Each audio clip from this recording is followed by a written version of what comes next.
Hi students, I think everyone is fine. I hope you are all safe and following the classes very sincerely. So try to understand all these aspects. In our last class we discussed about the Gandhian principles under the banner of Directive Principles of State Policy. So we know that there are three different types of Directive Principles of State Policy are there. They are categorized on their objectives and convenience of the study also. So the last one already we two types we discussed. First one is the socialistic principle, second one is the Gandhian principles. Now the last one is related to the liberal principles. What are these liberal principles?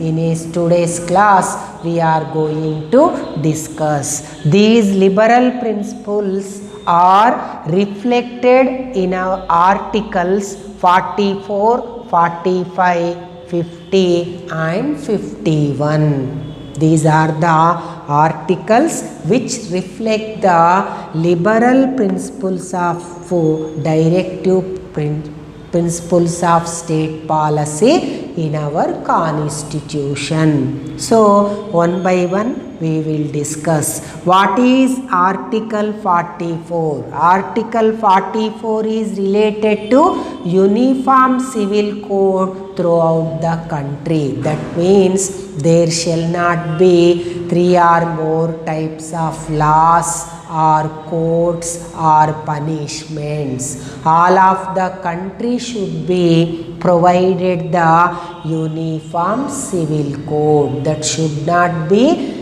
based on discrimination, based on different partial aspects. So the country should follow the uniform civil code. This is one of the broader issue. For some extent we limit this discussion to this extent only. And the next one, 45, Article 45 is related to free education for all children below 14 years of age. Already in fundamental rights we discussed that under the Article 21A, it is the right of the citizens, those who are in between the 16 to 14 years, they can demand the education, free education from the government. There it is the right. Here it is the directions to the government that the state should provide free and compulsory education for all the children, those who are below the age of the 14 years. In this way, this policy giving advice, directions to the government. As we discussed this, in the fundamental rights also, this is inserted under the 86th Amendment Act of 2002 under the Article 21A.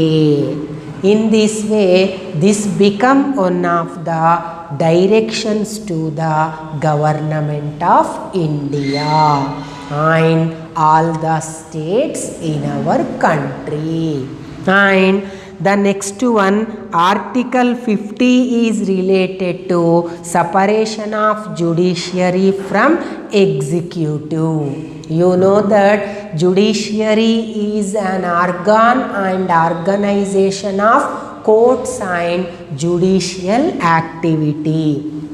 Executive is Prime Minister, president, vice president, ministers, few administrative people who are going to implement the law, they are come under the part of the executive. So whenever there is a separation, there is a demarcation, whenever there is no interference of the executive in the judiciary, then there shall be a impartiality and there shall be a kind of improvement in the activities of the judiciary. So that only these are separate organs and organizations. They should be divided. They can arrange independently. They could carry on their activities also independently. This is one of the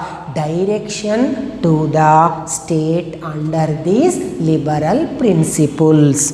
Next one, Article 51 is related to envisages the state to, that means giving directions, implications to follow. The first one, promote international peace and security. India always follow this type of activities whenever it is going to undertake international issues.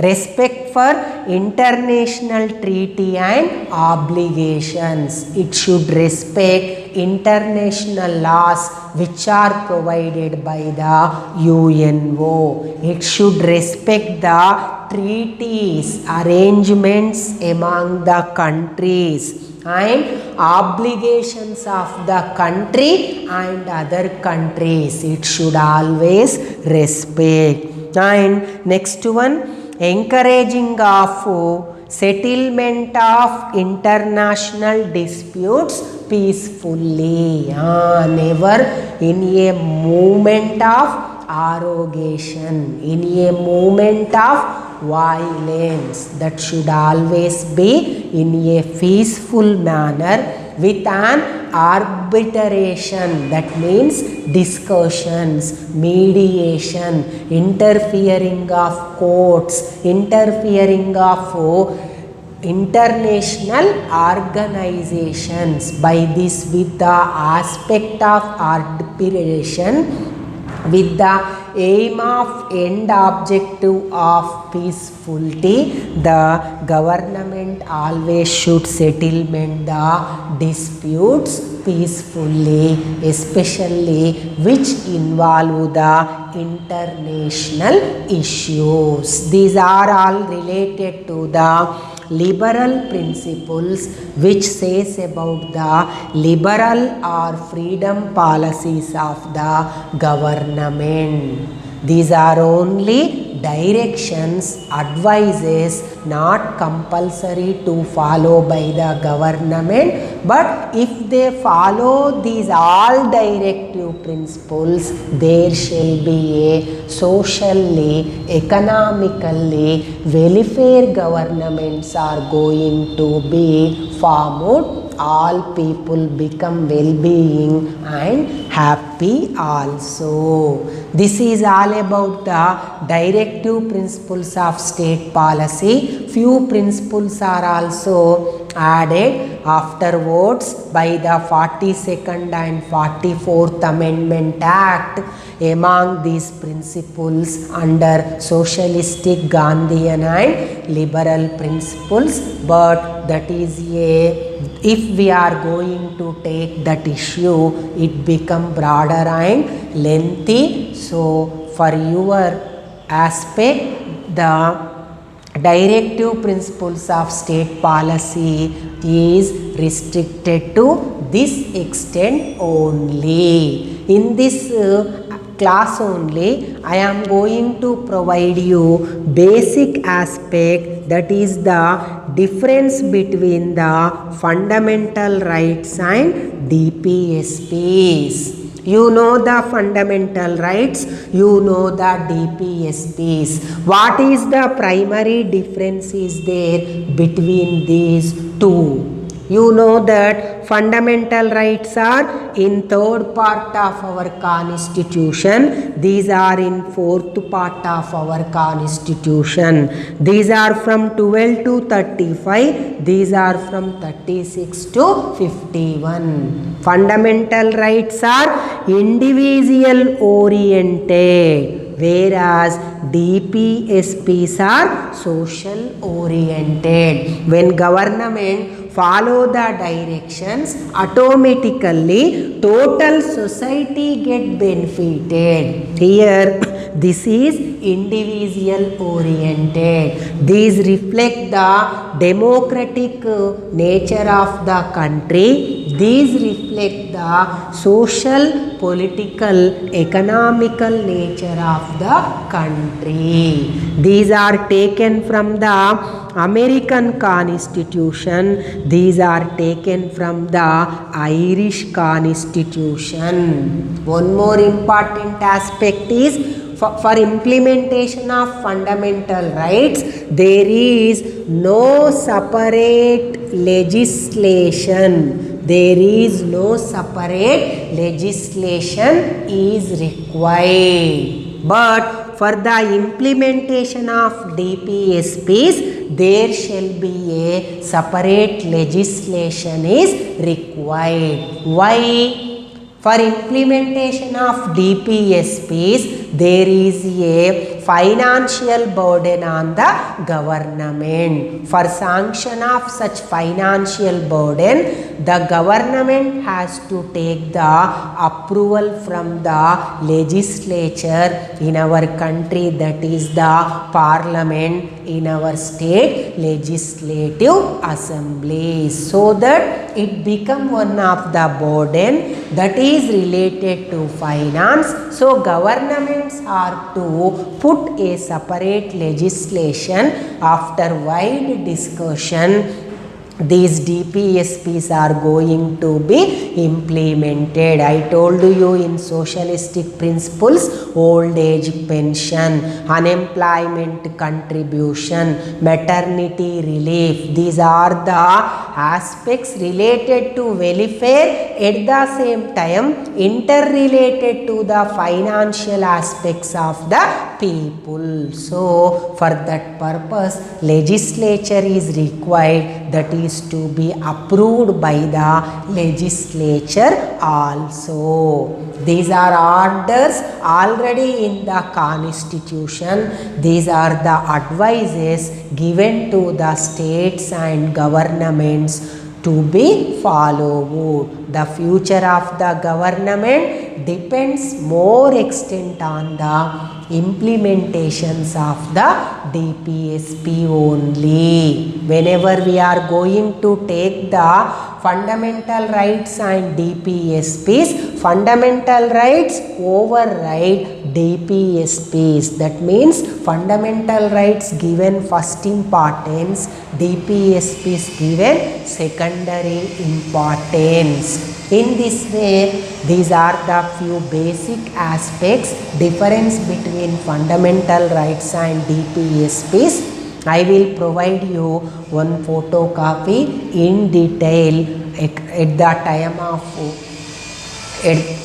along with this video. So you follow it, you listen it, and you go through that photocopy, so that you have a chance to get more specified knowledge regarding the difference between the fundamental rights and DPSPs. Okay, thank you students. Go through the video carefully. If any doubts are there, pass on me through WhatsApp, through your group. I am going to ask you few more questions, assignments as like of the first unit. So listen videos carefully and do your homework as usually.